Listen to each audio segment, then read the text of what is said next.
করতেছিলাম।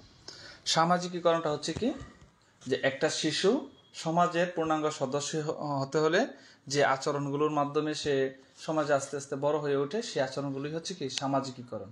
এর অনেকগুলো উপাদান বা মাধ্যম আছে, সে কোথা থেকে সে আচরণগুলো শিখে। প্রথমত আমি বলছি কি, আচরণগুলো শিখে কোথা থেকে? পরিবার থেকে। এখানে বইয়ের অনেকটা সীমাবদ্ধতা আছে, অনেকগুলো নাই এবং সংক্ষেপে দেওয়া আছে। প্রথমে হচ্ছে কি পরিবার। এই যে আমি তুমি আমরা তো পরিবারে আছি না? আমরা যে জন্মের পরেই আমি বাবা মা ডাক শুনি, এটা কোথা থেকে শুনি? পরিবার থেকে। এটা সঠিক, এটা বেঠিক, এটা ন্যায়, এটা অন্যায়, আমি যখন একটা শিশু কথা বলতে শিখে তখন থেকে কিন্তু এটা কারা শিখায়? পরিবার থেকে শিখায় যে এটা করা যাবে না, এটা করা যাবে, এটা ন্যায়, এটা অন্যায়, এটা কারা শিখায়? পরিবারের সদস্য। পরিবার থেকে কি আমি আচার আচরণ শিখি? আমার এটা কি সারা জীবন কাজে লাগে কিনা? লাগে।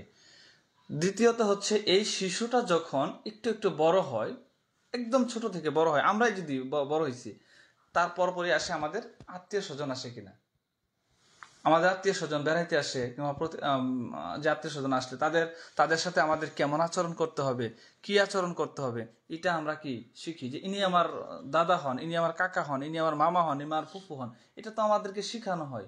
তাদের সাথে ওই ধরনের আচরণটা করি। ছোট হলে তাদেরকে কেমন করি, বড় হলে তাদের সাথে কেমন করি, এই তো। আচ্ছা, যখন পরিবার পেরিয়ে আমি আত্মীয় স্বজন, এটা একটা আত্মীয় স্বজন একটা উপাদান। তারপরে আসি আমাদের যখন আমরা একটু একটু বড় হই, আমাদের কিন্তু প্রতিবেশী আছে চারপাশে। আমাদের চারপাশে যে মানুষগুলো বসবাস করে সবাই কি আমাদের প্রতিবেশী। এই প্রতিবেশী তারা কিন্তু আমাদের বাড়িতে যখন আসে বা আমরা তাদের এখানে যাই, তারা কিন্তু বিভিন্ন কিছু তাদের থেকেও আমরা অনেক কিছু শিখি। ভালো শিখি, মন্দটাও শিখি, মন্দটাও তো শিখি, ভালোটাও শিখি। এগুলো আমরা কোত্থেকে শিখি? আমরা কি এই আসমান থেকে শিখে আসছি কেউ? এগুলো আমাদের এই পরিবেশটা থেকে শিখি। আমাদের পরিবেশ মানে তো চারপাশের অবস্থা না? তাহলে আমার প্রতিবেশ কি চারপাশে আছে না? তো তাদের আচার আচরণ, তাদের কথাবার্তা, তাদের কারো বাড়িতে ঝগড়া লাগলে দূর দিয়ে যাই শোনার জন্যে, ভালো কথাগুলো শুনিয়ে আসি নাকি, তাই না? আমাদের এভাবেও কিন্তু সামাজিকীকরণ হচ্ছে। তাহলে পরিবার, আত্মীয় স্বজন, প্রতিবেশী, তারপরে আসি আমরা ধর্মীয় প্রতিষ্ঠান। যে যে ধর্মে বিশ্বাস করে, আমি ইসলাম ধর্মে বিশ্বাস করি। আমি ছোট সময় যখন টুকটাক কথা শিখতে আমাকে মক্তবে পাঠানো হয়েছে, তো মক্তবে পাঠালে ওইখানে কিন্তু বাংলা ভাষা পাশাপাশি আরবি ভাষা, ফার্সি ভাষা, উর্দু ভাষা, এগুলো একটু একটু দেখাইছে। এখানে কিন্তু শিখাইছে এটা সত্য কথা বলা যাবে, মিথ্যা কথা বললে শাস্তি হবে, উজু করতে হয় এইভাবে, এভাবে প্রার্থনা করতে হয়, এভাবে করলে হবে, এভাবে করলে হবে না। এই যে আমি নিয়ম কানুনগুলো শিখলাম, কোথা থেকে শিখলাম? এগুলো ধর্মীয় প্রতিষ্ঠান থেকে। তুমিও যখন তোমার ধর্মীয় প্রতিষ্ঠানে এগুলো শেখায় না, কিভাবে পূজা অর্চনা করতে হবে, কিভাবে প্রার্থনা করতে হবে, কিভাবে এই গুরু ঠাকুর এগুলো মেনে চলতে হবে, কিভাবে পুজো দিতে হয়, এগুলো কিন্তু ওই কি ধর্মীয় প্রতিষ্ঠানে শেখানো হয়। ক্লিয়ার? তাহলে পরিবার, আত্মীয় স্বজন, প্রতিবেশী, ধর্মীয় প্রতিষ্ঠান। আচ্ছা, আমরা যখন ধর্মীয় প্রতিষ্ঠানে যাই, আমাদের সাথে আরো কিছু ছোট ছোট বাচ্চারা থাকে না? এরা আমাদের সমবয়সী। আর সমবয়সী হইলে কি হয়? খেলার সাথী। এদেরকে নিয়ে আমরা খেলি, বিকালবেলা খেলি, সকালবেলা খেলি, সুযোগ পেলে খেলাধুলা করতে চাই। এরা হচ্ছে খেলার সাথী। এখানে কিন্তু খেলার কিছু নিয়ম আছে, এভাবে করা যাবে না, এইটা করা যাবে না, ওইটা করা যাবে না, একসাথে দৌড় দিতে হবে, আগে দৌড় দিবি না। এই যে আমরা খেলাধুলার মধ্যে কিছু নিয়ম, আবার খেলার মধ্যে হারলে গালাগালি শুরু হয়ে যায়, জিতলে হই হুল্লা শুরু হয়ে যায়, নাকি কানটামি করে, মানে অল্প সময়ের মধ্যে আমরা কি হয়ে যাই, উত্তেজনা আমাদের বাড়াই দিই। তা এইখানেও কিন্তু কি আমাদের সামাজিকীকরণ হয়। এখানে ডিসিপ্লিন আমরা শিখি, একজন আরেকজনের দেখে দেখে শিখি, ও ভালো পারে, আমি কেন পারি না। এই যে আমি শিখি, এটা হচ্ছে কি খেলার সাথী। তারপরে খেলা, এই সময় তো আমরা এত ভালো কিছু বুঝি না, বুঝি ছোট যেহেতু, খেলার সাথে এটাই বুঝে গেলি। তারপরে আমরা একটু যখন বড় হয়, আমরা কোথায় যাই? শিক্ষা প্রতিষ্ঠানে। শিক্ষা প্রতিষ্ঠান হিসেবে আমি ধরেই নেই প্রাইমারি স্কুল। প্রথম তো প্রাইমারি স্কুলে, ইউনিভার্সিটি তো আর কেউ যায় না। তো প্রাইমারি স্কুলে যখন যায়, আবার কেউ কেজি স্কুলে যায়, এগুলো হচ্ছে শিক্ষা প্রতিষ্ঠান। আগে বলছিলাম ধর্মীয় প্রতিষ্ঠান, ওইখানে আলাদা আলাদা ধর্মীয় রীতিনীতি পড়ানো হয়। কিন্তু যখন শিক্ষা প্রতিষ্ঠানে যায়, তখন তো সবাই আবার একসাথেই ভর্তি হয়, সে হোক হিন্দু, হোক মুসলিম, হোক বৌদ্ধ, হোক খ্রিস্টান, তাই তো? তো এখানে গেলে কিছু আমরা নিয়ম কানুন শিখি। কি কি শিখি আমরা? যে এই যে স্যার, ওনাকে দেখে সালাম দিতে হবে, তো উনি কিন্তু শিখাই দেন বাবা মা কিন্তু সালাম দিতে হবে, বড়দের দেখলে সালাম দিতে হবে, ছোটদেরকে স্নেহ করতে হবে, কারোর সাথে খারাপ আচরণ করা যাবে না, সর্বদা সত্য কথা বলতে হবে। এই যে আমরা যখন অ্যাসেম্বলির মধ্যে আবার অ্যাসেম্বলি হয়, এখানে লাইন ধরে এই ছোটজন সামনে থাকো, বড়জন পিছনে থাকো, নাকি এই যে অ্যাসেম্বলি করতে হবে ডান হাত সামনে নিয়ে, ওই যে জাতীয় সঙ্গীত সবাই উচ্চস্বরে গাইতে হবে, নাকি কতগুলো নীতি কথা বলতে হবে। এই যে নিয়ম কানুনগুলো, ডিসিপ্লিন বা শৃঙ্খলা, এগুলো কোথা থেকে শিখি? শিক্ষা প্রতিষ্ঠানে আইসা। ক্লিয়ার? তো এটা প্রাইমারি স্কুল হয়, সে পর্যায়ক্রমে সে হাই স্কুলে যায়, সেখানেও অনেকটা প্রভাব পড়ে, সে জানিয়ে আসে আগে, হাই স্কুলে শিখে এটা কলেজে যায়, কলেজে সে ইউনিভার্সিটি যায়, তার শিক্ষা প্রতিষ্ঠান ধরে নেই সবগুলো একসাথে। কিন্তু আমার শিক্ষা প্রতিষ্ঠানের বেসিকটা কোথা থেকে শুরু হয়? প্রাইমারি স্কুল থেকে। পরবর্তীতে যাই হোক, তাহলে আমি পরিবার, আত্মীয় স্বজন, প্রতিবেশী, ধর্মীয় প্রতিষ্ঠান, খেলার সাথী বা সঙ্গী, এখন আসলো কি শিক্ষা প্রতিষ্ঠান, তারপরে আমরা আসি বন্ধু বান্ধব। এখন কিন্তু যখন আমরা প্রাইমারি স্কুলে আসি তখন কিন্তু শুধু খেলার সাথীর মধ্যে সীমাবদ্ধ থাকে না, এখানে আমরা বন্ধু বান্ধব আমরা নির্বাচন করি। ভালো বন্ধু থাকে আমাদের, মন্দ বন্ধু থাকে। মন্দ বন্ধু বলতে কি, যেসব বন্ধুগুলো আসলে বিভিন্ন ক্ষেত্রে আমাদের বন্ধু বান্ধবের চরিত্র, অভ্যাস আমাদের উপর প্রভাব ফেলে। আমার বন্ধু যদি ভালো হয় আমি অবশ্যই ভালো হব, আমার বন্ধু বান্ধব যদি নেশাগ্রস্ত হয় আমিও আস্তে আস্তে একদিন দুদিন তিন দিন একটা সময় আমিও কি হব, নেশাগ্রস্ত হওয়ার সম্ভাবনা থাকতে পারে। আমার বন্ধু যদি কোথাও চুরি করার অভ্যাস থাকে চুরি করে, তা আমি যত ভালো হই না কেন একটা সময় কিন্তু আমিও কি তার সাথে প্রভাবিত হব, আমার মধ্যে মনের মধ্যে লোভ জাগবে, ঠিক কিনা? তাইলে বন্ধু বান্ধব একটা প্রভাব আছে কিনা। আবার যে পড়াশোনার বলো প্রতিযোগিতা, আমার ওই বন্ধু কেন এত ভালো পারে, আমি তাকে কিভাবে ওভারটেক করব, এটাও কিন্তু একটা প্রভাব। আমার ওই বন্ধুকে মানুষ ভালো বলে, আমাকে কেন ভালো বলবে না, আমিও সেভাবে চলবো, তাই তো? তাহলে এই যে বন্ধু বান্ধব কি একটা প্রভাব আছে। এবং কি তুমি এক্সাম্পল স্বরূপ, এই যে আমার সাথে যত ফ্রিলি কথা বলো না কেন, যেভাবেই কথা বলো না কেন, তুমি তোমার সমবয়সী, তুমি তোমার বন্ধু বা বান্ধবীর সাথে যেভাবে কথা বলো, আমার সাথে কিভাবে বলবো? তুমি আরেকজন তোমার যত কাছের মানুষ তার সাথে বলবা, কারণ ওই জায়গাটা তোমার ভিন্ন, বন্ধু বান্ধবের জায়গাটা। আর আমার জায়গাটা কি, আমাকে যতই বলো না কেন কিন্তু একটা রেসপেক্টের একটা জায়গা আছে, একটা মানে একটা পার্থক্য আছে কিনা? তাহলে বন্ধু বান্ধবের একটা কি, আমাদের জীবনে চলার পথে, আমাদের ব্যক্তিত্ব বিকাশে বন্ধু বান্ধবের ভূমিকাটা কি অন্যরকম। তো বন্ধু বান্ধব কি একটা প্রভাব ফেলে? তাহলে এই উপাদানের মধ্যে বন্ধু বান্ধব আছে। তারপরে আমি ধরে নেই বন্ধু বান্ধবের পরে কি গেছে, এই রেডিও টেলিভিশন, গণমাধ্যমের ভূমিকা বলি যদি, গণমাধ্যমের মধ্যে আছে কি রেডিও টেলিভিশন, তারপরে আছে তোমার এই পত্রপত্রিকা সহ, পত্রপত্রিকাও কিন্তু একটা প্রভাব আছে। পত্রপত্রিকা আর টেলিভিশন তো সবটাই কি একসাথে কি পড়ে, গণমাধ্যম, যেখানে গণমানুষের কথা বলে। তো এখানে টেলিভিশনে তুমি এই যে আজকে যে ঘরে ঘরে যে টেলিভিশনগুলো হয়, বিভিন্ন ধরনের অনুষ্ঠান হয়, এখান থেকে কিন্তু আমরা অনেক কিছু শিখি। আমরা ওই যে আমেরিকায়, সুদূর আমেরিকা, ইংল্যান্ডে, ওই তোমার মঙ্গোলিয়া, ওরা কি ধরনের পোশাক পরে, চাইনিজরা কেমন খাবার খায়, এগুলো কিন্তু আমরা শিখি, এখান থেকে দেখি। এগুলো কিন্তু আমরা না দেখলে কি আমরা জানতাম?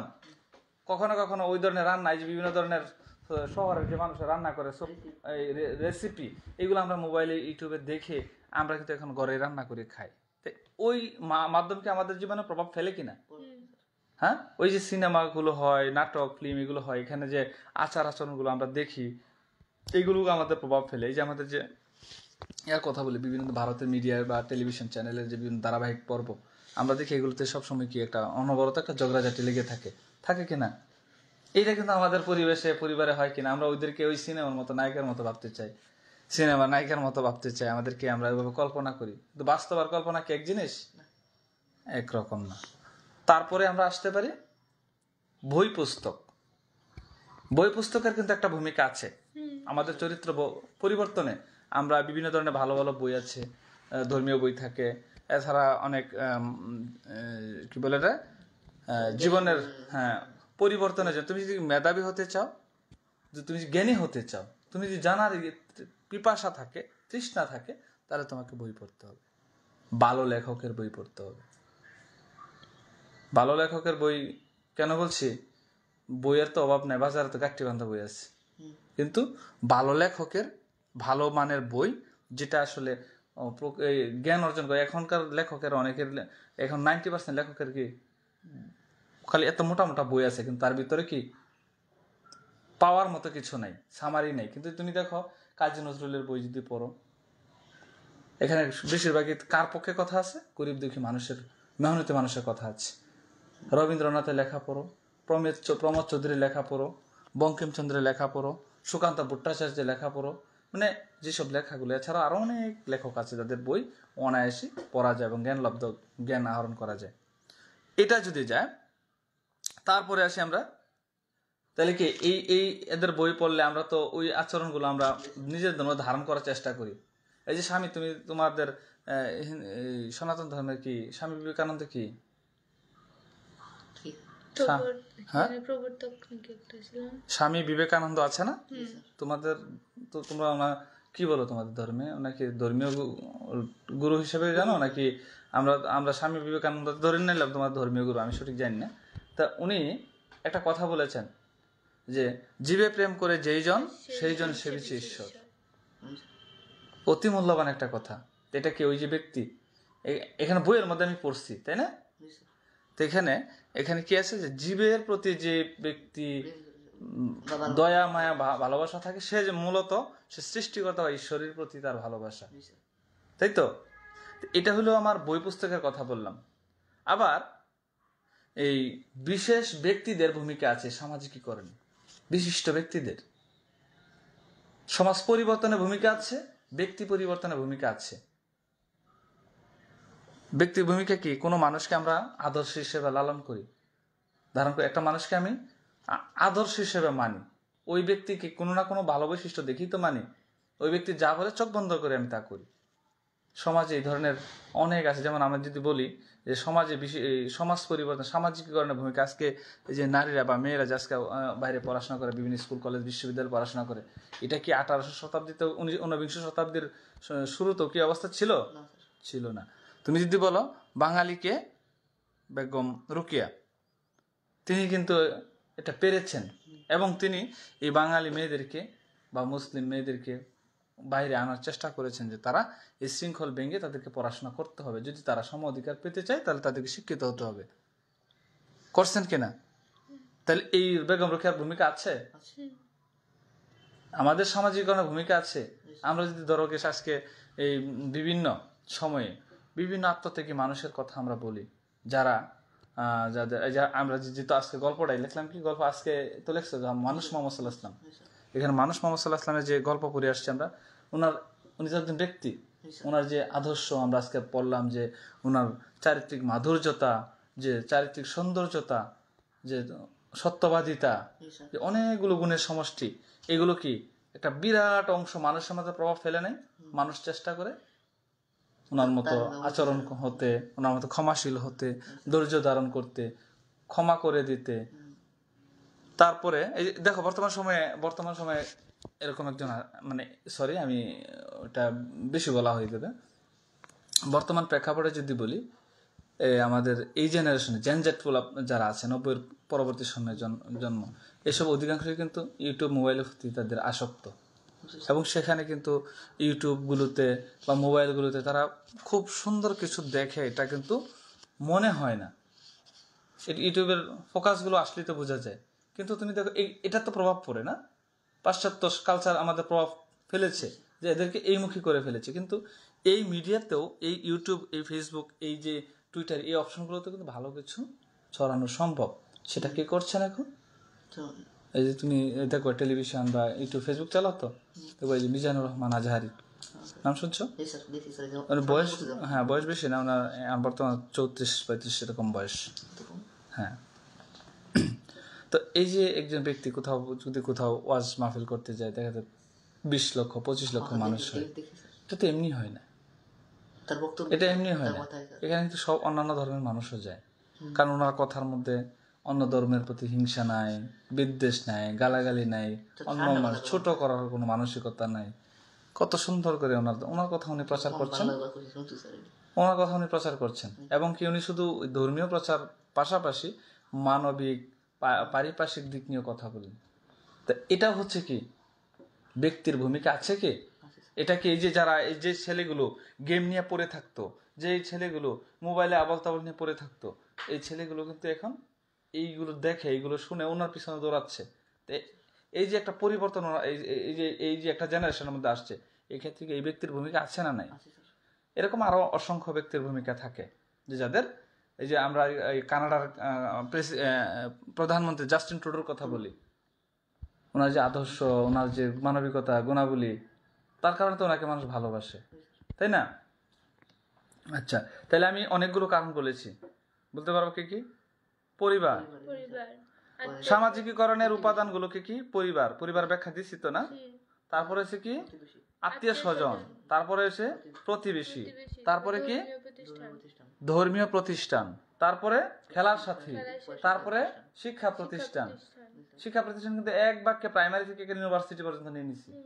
তারপর হচ্ছে বন্ধু বান্ধব, তো বন্ধু বান্ধব তো এখান থেকে শুরু করে সব জায়গায় আছে।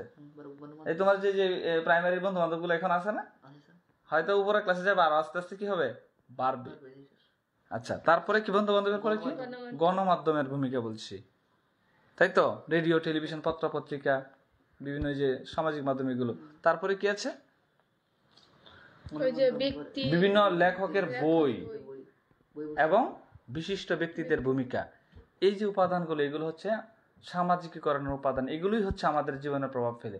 আমরা এগুলো থেকে যা কিছু শিখি, আমরা জীবনটাকে সেভাবেই গড়ে তুলি, একবার জীবনের শুরু থেকে শেষ পর্যন্ত। Am I right?